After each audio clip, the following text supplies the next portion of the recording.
네, 격조 한판. 네, 오늘 만날 분은 더불어민주당 김종민 의원과 함께하겠습니다. 의원님 어서 오십시오. 예, 안녕하세요. 네, 진 작가님과 네. 김 소장님 안녕하세요. 안녕하십니까.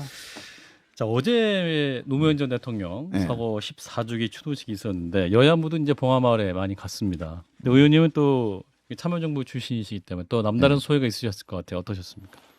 이게 14년째인데요. 예. 뭐 처음에는 이제 노무현 대통령의 그 안타까운 그 삶 음흠. 때문에 사실은 이제 추모에 대한 생각이 많았는데 예. 이제 최근에 들어서 몇 년간은 우리가 노무현을 추모는 하는데 노무현의 그 꿈과 또 노무현의 그 정신 이거는 전혀 실천을 안 하고 있다. 노무현을 좋아하기만 하는 거예요, 그냥. 그게 너무 안타까워요. 그러니까 제가 지금 노무현 대통령이 대통령 돼서 뭘 해보겠다고 하고 대한민국 국민들과 뭘 약속한 것들이 2003년쯤 되니까 한 20년 됐잖아요, 지금. 예. 20년 동안 바뀐 게 하나도 없다는 거예요.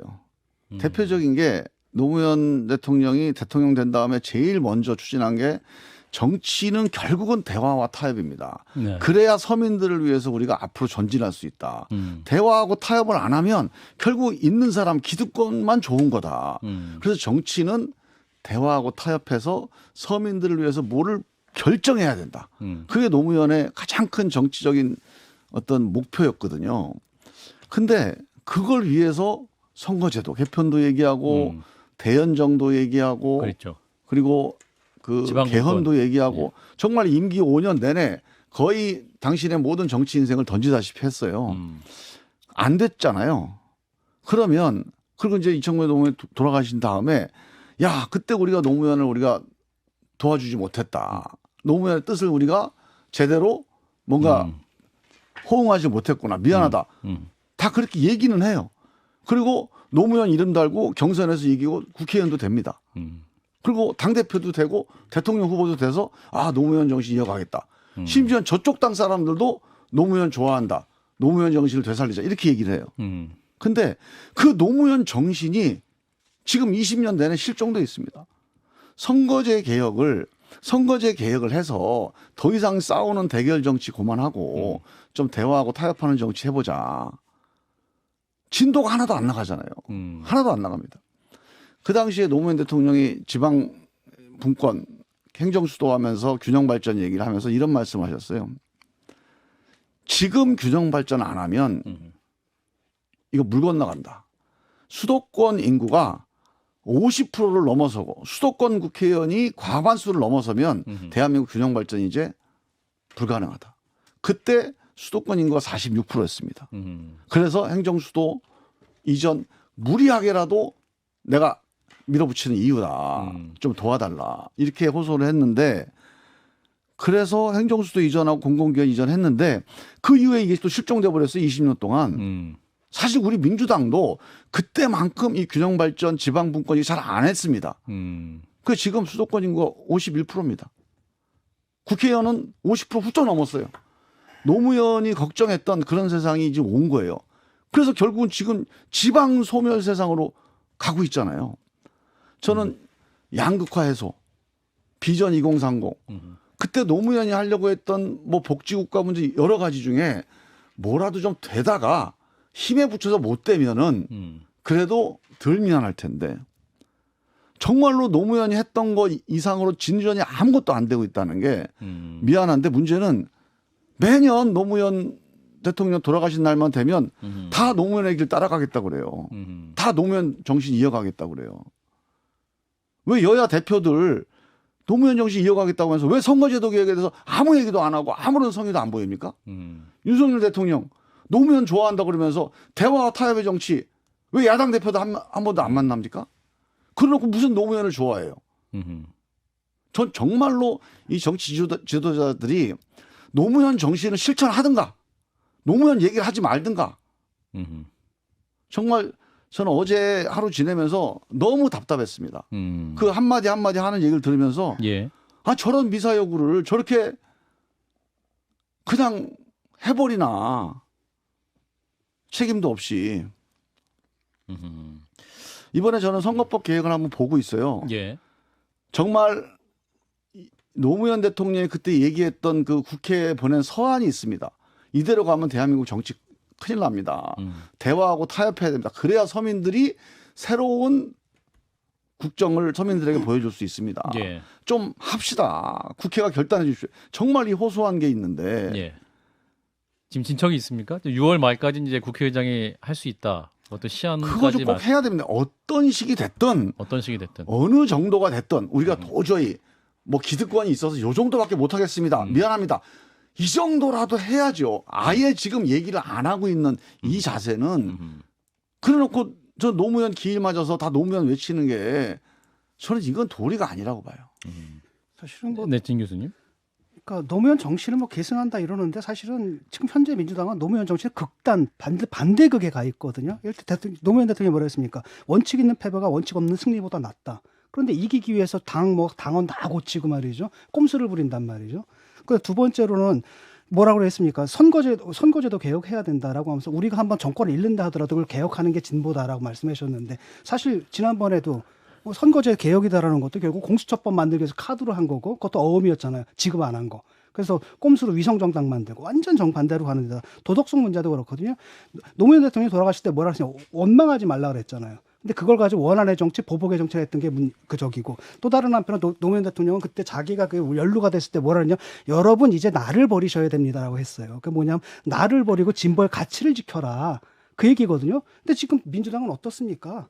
이재명 대표를 위한 당이 돼버렸거든요. 지금 가치는 다 저버리고 대표를 지켜라 이렇게 됐단 말이에요.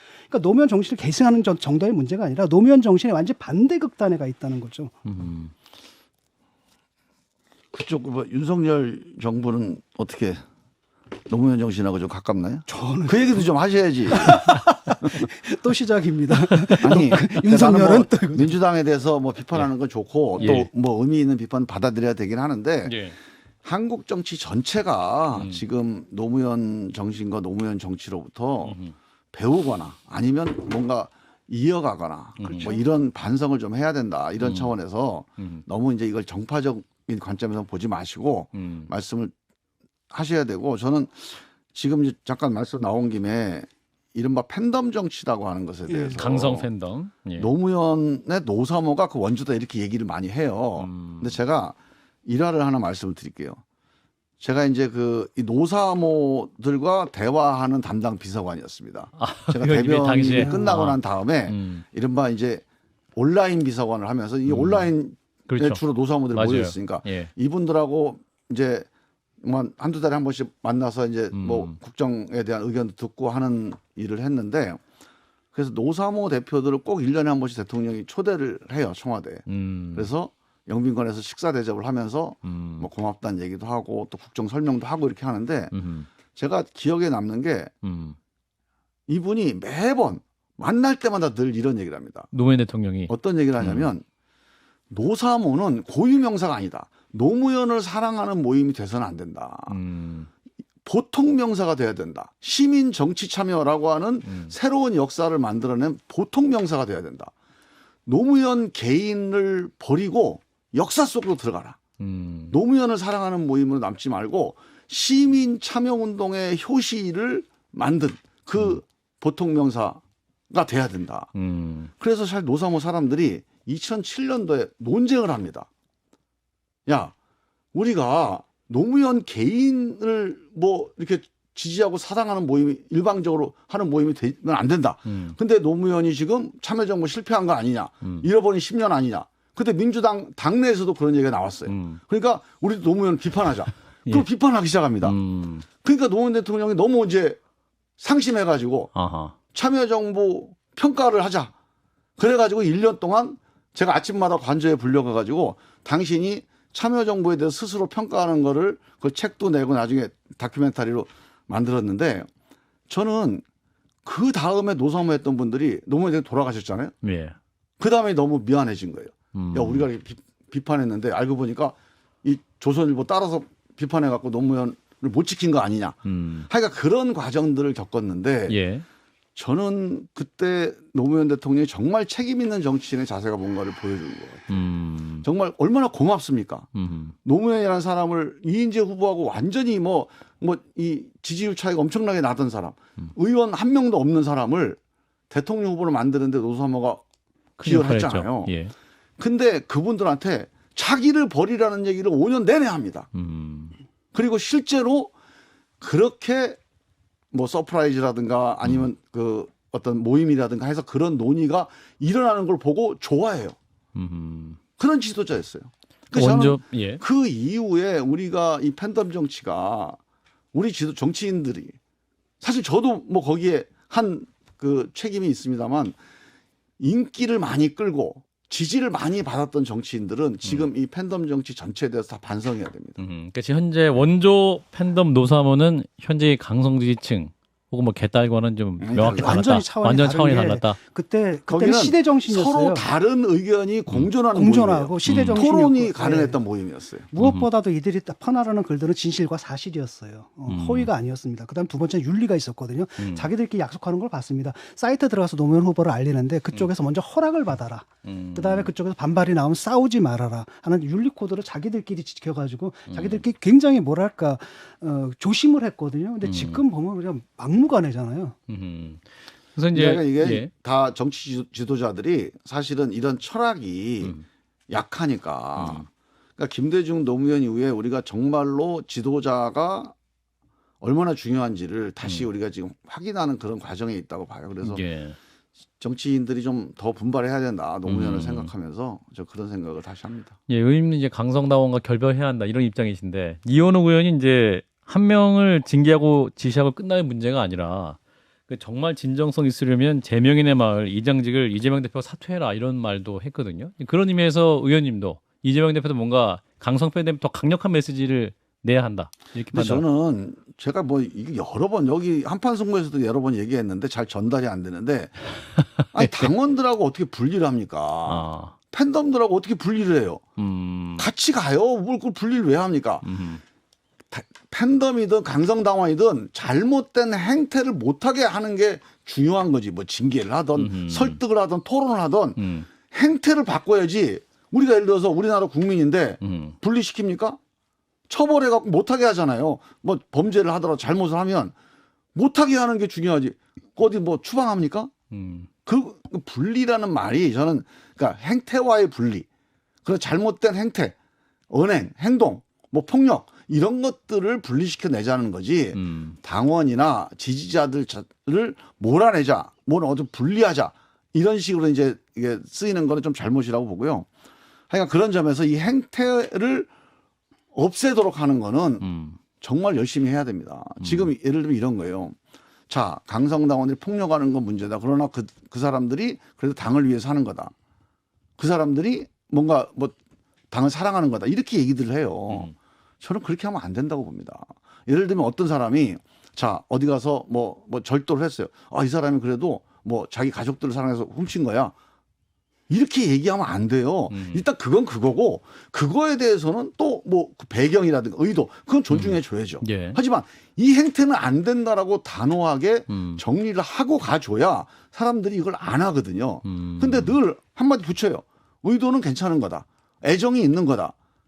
애정이 있고 의도가 있고 간에 폭력은 안 되는 겁니다. 근데 기본적으로는 그러니까 뭐 어느 정당이나 마찬가지지만 이제 지구당 없애버리고 나서도 더 심각해진 문제이긴 한데 아니 당원들이 뭔가 모여서 교류를 하고 소통을 하고 그 안에서 내가 대의원도 돼볼 꿈을 가지고 중앙대의원 될 꿈도 가지고 뭔가 정당인으로서 생활을 하게 만들어줘야 되는데 그냥 무책임하게 온라인에서 모집만 하고는 그렇죠. 막상 지역에서는 어떠한 형태의 상향식 당원 민주주의도 어떠한 의원도 지금 안 하고 있는 물론 어떠한이라고 표현하기 좀 그렇습니다만 대부분의 지역은 당원 교육까지도 등한시하고 있는 이런 상황들도 좀 같이 개선되어야 될 문제지 이게 지지자들의 문제는 아니지 맞는 않습니까? 지적이고요. 근데 이제 그게 뭐 정확한 건 아니고 저만 해도 우리 당이 한 달에 한 번씩 모임을 합니다. 당원 모임을.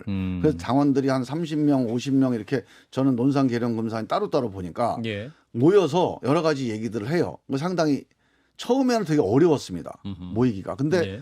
그렇게 이제 원래 모임을 하다 보니까 그 모임이 되고 거기서 의사소통이 되고 뭐 위원장한테 불만 있으면 얘기하고 왜 맨날 이재명 대표 가서 뭐 너무 욕하지 마라, 아니 공격하지 마라. 예. 그러면 또 내가 공격하는 게 아니라 이 당을 위해서 이거 필요한 얘기다. 위원장하고 당원들하고 토론하면 좋죠. 이런 것들이 이루어지고 있어요. 근데 문제는 제일 중요한 거는 대의원을 뽑을 때 예. 위원장이나 의원이 지명하는 방식이 지금 관행처럼 돼 있다는 거예요. 그거를 당원들이 선출하게 빨리 바꿔야 됩니다. 이게 문제의 핵심이에요. 그래서 만약에 당원들이 선출하라고 지금 제도를 몇 번 해봤어요. 예. 근데 당원들이 참여를 안 합니다. 아이, 그럼 알아서 해. 이러고 이제 안 해요. 이분들이 바쁘니까. 예. 그러면은 이제 슬쩍 의원이나 위원장이 해버려요. 예. 이거를 그렇게 하지 말고 만약에 당원들이 선출하는 대의원이 만약에 10명밖에 안 된다. 그럼 나머지 20명을 뽑아야 된다. 그러면 규정을 예를 들면 한 5년 이상 우리 권리당원 한 사람 중에 예. 우리 당원 모임의 50% 이상을 출석한 사람은 아예 다 대의원으로 인정을 해주는 규정을 만들면 돼요. 그러니까 대의원을 뽑는 이유는 간부 당원을 우리가 만드는 거거든요. 예. 우리가 예를 들어 군대에서도 뭐 보병, 상병, 이병만 있으면 안 되잖아요. 하사관, 중사, 하사 이런 전문 군인이 있어야 군이 튼튼한 군대가 되는 것처럼 우리 당도 5년 이상 당의 경험도 있고 책임감도 있고 어려울 때 앞장서서 하는 이런 당원들이 역할을 하게 만들어 당이 튼튼한 당이 돼요. 그런 당원들을 대의원으로 만드는 제도로 바꾸면 되는데 예. 이걸 가지고 대의원제도 없앤다. 이렇게까지 가는 거는 이건 아예 당의 근간을 흔들어 버리는 거니까 저는 지금 말씀하신 대로 당원들이 활동할 수 있는 공간, 방식을 열자. 이게 제일 중요한 문제고 이 과정에서 열심히 활동하는 당원들을 대의원으로 만드는 민주적인 절차를 만들자. 그럼 이거 딱 해결됩니다. 좀 더 당원에 적극적으로 의사소통할 수 있는 통로를 만들자라는 그렇죠. 말씀이고. 자, 지금 당이 어렵지 않습니까? 이제 김남국 의원 사태를 보면서 의원님은 조국 사태보다 더 심각하다 이런 진단도 하셨는데 지금까지 좀 문제 수습되는 과정 보시면 어떻게 판단하십니까? 지금 이제 뭐랄까 어떤 수습 국면을 가고 있다 판단하시나요? 그게 지금 그 조국 사태 때는요. 조국 예. 장관 때는 실제로 윤석열 검찰이 엄청난 사냥 수사를 했고 예. 뭐 그 중에는 뭐 사실관계도 있어서 조국 장관이 사과도 했고 또 우리 민주당 입장에서 보면 나중에 좀 야 이게 좀 우리가 좀 민망하다 이런 경우도 있었지만 예. 기본적으로 엄청난 사냥 수사를 했기 때문에 예. 거기에 대해서 우리가 문제 제기하고 뭔가 비판하고 하는 게 일리가 있었던 사안이에요. 그런데 이 김남국 의원 사건은 사실은 이게 검찰이 무슨 뭐 이거를 흘렸다라고 주장을 하지만 예. 뭐 그거를 떠나서 사실관계 자체가 국회의원으로서 윤리적으로 해서는 안 될 일이다라고 하는 일이기 때문에 예. 우리가 어디 가서 방어하기가 어렵습니다. 음. 그러니까 뭐 이 김남국 의원을 격려하자고 인간적으로는 격려해도 되죠. 근데 이 행위를 이거 방어하는 건 당이 가치 수렁에 빠지는 겁니다. 그런 점에서 보면 우리 당이 좀 어렵죠. 근데 저는 이거를 의원들이 좀 이 점에 대해서 인정하고 이거는 김남국 의원 개인에 대해서 우리가 애정이 있고 또 뭐 좀 정상 참작 여지가 있고 여러 가지 떠나서 예. 국민들 눈높이에서 아니 국회의원이 하라는 의정 활동을 안 하고 그 단타매매하면서 몇 년 동안 그 수백 수천 회를 그 주식 거래를 코인 거래를 했단 말이야. 이 질문이거든요. 예. 이 질문에 할 말 있습니까? 할 말 없어요. 미안합니다 하고 끝내야지. 자꾸 이거를 뭐 변명조로 뭘 붙이면 이 김남국 의원만의 문제가 아니라 민주당의 문제가 돼요. 탈당을 하면서 이분이 뭐라 그랬냐면 잠시 여러분 곁을 떠나겠습니다라고 했거든요. 다시 돌아온다는 얘기잖아요. 그렇게 떠난 사람들 다시 받아들였지 않습니까? 그거는 요번에 제가 보기에는 이제 김남국 의원의 개인적인 그런 이제 어떤 바람. 소감이나 바람 정도인데 당에서도 복당을 불허하면 되잖아요. 너 탈당했고 요번에도 그런 조치가 있는데 그런 얘기를 지금 못 하잖아요. 그거는 이제 그 이런 징계 회피 목적의 탈당일 경우에 예. 그런 추가 징계를 할 수 있게 돼 있거든요. 또 하도록 돼 있습니다. 예. 그래서 그 절차를 밟아라라고 하는 의원들의 이제 목소리가 있고, 당내에도 그런 규정이 예, 있다. 예. 그래서 이제 그거에 대해서 지금 지도부가 어떻게 할지는 좀 지켜보고 있는 거죠. 그래서 이제 오늘 그 국민의힘 김의겸 의원이 공직자, 그러니까 선출직 공직자의 징계 절차 끝날 때까지 탈당 신고서 접수를 유보하는 일명 꼼수 탈당 방지법을 발의했는데 의원님도 좀 필요하다고 보십니까 이런 부분들이? 그 뭐 일반 공무원들한테 더 적용되는 조항이니까 예. 그 뭐 해도 되죠. 근데 사실은 정치인이라면 그런 조항이 없어도 그렇게 하면 안 되는 거죠, 사실. 정치인은 기본적으로 국민을 대표하는 사람들 아닙니까? 그 예. 대표하는 사람들이 그렇게 한다는 거는 참 답답한 노릇이죠. 이제 여당에서 이제 김남국 의원에 대해서 더 이상 이제 절차 따지지 말고 빨리 제명하자 이런 말도 하지 않습니까? 의원님은 어떻게 해야 한다고 보십니까? 국회의원에 대한 제명은요. 예, 선출한 주권자들에 국민의 판단. 대한 일종의 이제 그 뭐 피해가 가는 행위잖아요. 이게 예. 이 결정이에요. 엄청난 결정입니다. 절차 따지지 말고 이런 결정을 어떻게 합니까? 그럼 이 주권자들 입장에서 김남국 의원을 뽑은 주권자들이 있잖아요. 그분들 중에 약간 생각이 다른 분도 있을 거고 좀 아직 생각이 형성이 안 된 분도 있을 텐데 어떻게 설득할 겁니까? 절차를 밟아야 설득이 돼요. 그거는. 절차 밟아야 됩니다. 예. 예. 자, 이제 당이 이렇게 이제 굉장히 어려운 상황인 가운데 이제 이낙연 전 대표가 6월에 귀국한다고 하지 않습니까? 그래서 네. 이제 이낙연 대표와 귀국 후 역할론이 있을 것이다라고 말씀 많이 하시는데 의원님은 어떻게 보십니까?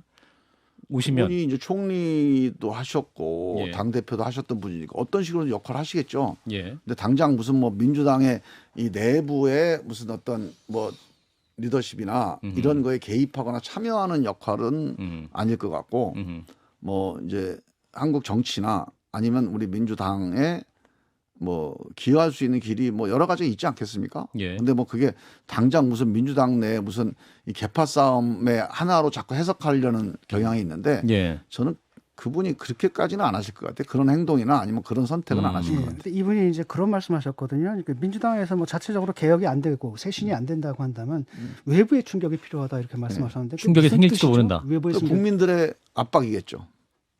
뭐 정당을 바꿀 수 있는 외부 충격은 다 국민의 압박 말고 뭐 있습니까? 뭐 검찰이 정당을 바꿉니까? 뭐 할 사람이 누가 있어요? 그럼 이제 그러니까 일각에서 국민들의 이제- 예. 민심이 야 민주당 이거 이대로 놔뒀다가는 진짜 안 되겠다. 니들 표 안 줘. 이래버리면 그 충격만큼 더 큰 충격이 어디가 있어요? 외부에서 혁신위원장을 데려온 충격 이런 거 아니겠어요? 아니면 아니 그거는 이제 뭐 충격이라기보다는 그 충격에 대한 대책이죠. 그거는 그런 충격이 있는데 어떻게 해결할 거냐?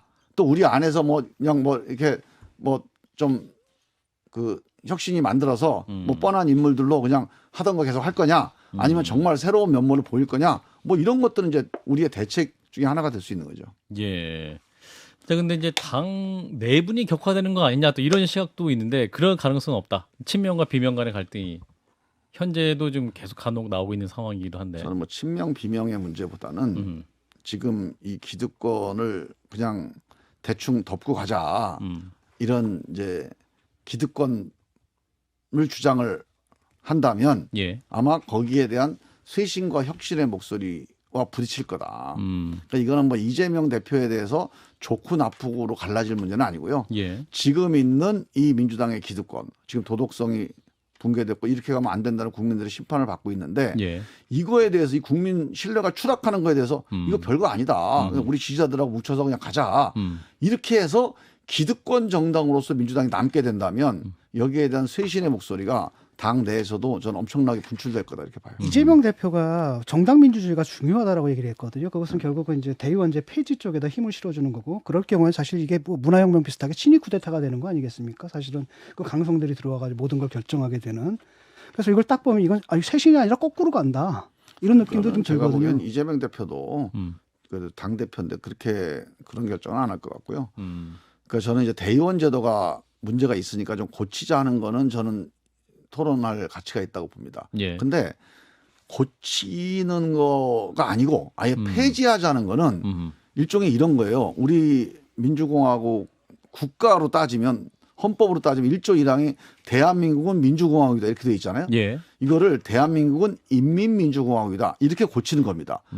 거기에 따르는 사회적 합의가 엄청나게 필요한 거죠. 이걸 쉽게 고칠 수 있습니까? 예. 그리고 우리 저 1장이 총강, 2장이 국민, 3장이 입법부예요. 국회. 그럼 3장 앞에 3장을 국민총회 이런 거 하나 집어넣어야 됩니다. 그다음에 4장이 이제 입법부 국회로 가는 거예요. 예. 그런 엄청난 변화, 본질적인 변화를 동반하는 거라 대의원제 폐지는 제가 보기에는 아닌 것 같고 단지 이제 대의원 제도가 갖고 있는 문제죠. 아까 얘기했잖아요. 이 의원들이 임명해 갖고 민주적인 대의성, 대표성이 떨어진다. 이건 정당한 얘기예요. 이걸 어떻게 개선할 거냐. 이 토론을 해봐야 되는데 이것도 결국은 당원들의 참여를 확대시키되 책임 있는 참여가 돼야 된다. 또 대표는 좀 민주적인 대표가 돼야 된다. 이거 아닙니까? 예. 이거가 이 디지털 민주주의, 대중민주주의, 현대민주주의 이 상황의 변화, 이 또 어떤 사회 여건의 변화에서 우리 정당이 어떻게 변화할 거냐, 이 상당히 전문적인 또는 깊이 있는 토론을 좀 해야 됩니다. 그래서 당장 우리가 무슨 당대표를 뽑아야 되는 것도 아니고 예. 또 대통령 후보를 뽑아야 되는 것도 아니니까 이거는 전문가들과 당원들, 의원들이 좀 깊이 있는 토론을 좀 신중하게 해서 대의원 제도를 어떻게 민주적으로 만들 거냐, 당원들을 어떻게 책임 있는 당원들 또는 역동적인 당원 제도로 운영할 거냐, 예. 이 논의를 한번 해볼 필요는 있다고 봐요. 예. 딱 하나만 짧게 답변 주시면 그 오염수 시찰단이 이제 후쿠시마 현장 가고 있지 않습니까? 이틀째인데 박광원 원내대표가 오염수 방류를 반대하는 결의안을 국회에서 통과시키자 이런 제안을 했습니다. 네. 이 문제 어떻게 보시는지 듣고 저희가 마무리합니다. 일단은 정무위에서 오염수 관련된 결의안을 추진을 하다가 예. 여당이 이제 반대를 해서 예. 일단 의결은 못했습니다. 아. 그래서 이제 오염수 사찰단이 갔다 온 다음에 시찰단. 우리가 보고를 또 예. 받게 돼 있어요. 이게 국무조정실 소관이거든요. 예. 그러니까 정부에서 보고를 받고 이 보고 결과에 따라서 적절한 우리 국회 입장을 결의를 하자, 이렇게 지금 준비를 하고 있거든요. 예. 그래서 이제 원내대표의 그 말씀도 감안해서 정무위에서 그런 판단을 한번 고민을 해볼 예정인데 예. 일단은 사찰 결과를 보고를 받아보고 그 방류를 우리가 막을지 여부, 아니면 뭐 그런 막는 거에 준하는 다른 조치를 한번 권고할 게 있는지 여러 가지를 종합적으로 한번 살펴보려고 합니다. 시찰단 활동 결과를 일단 보겠다라는 말씀 여기까지 듣겠습니다. 더불어민주당 김종민 의원이었습니다. 고맙습니다. 감사합니다. 좋아요? 구독. 알림 설정.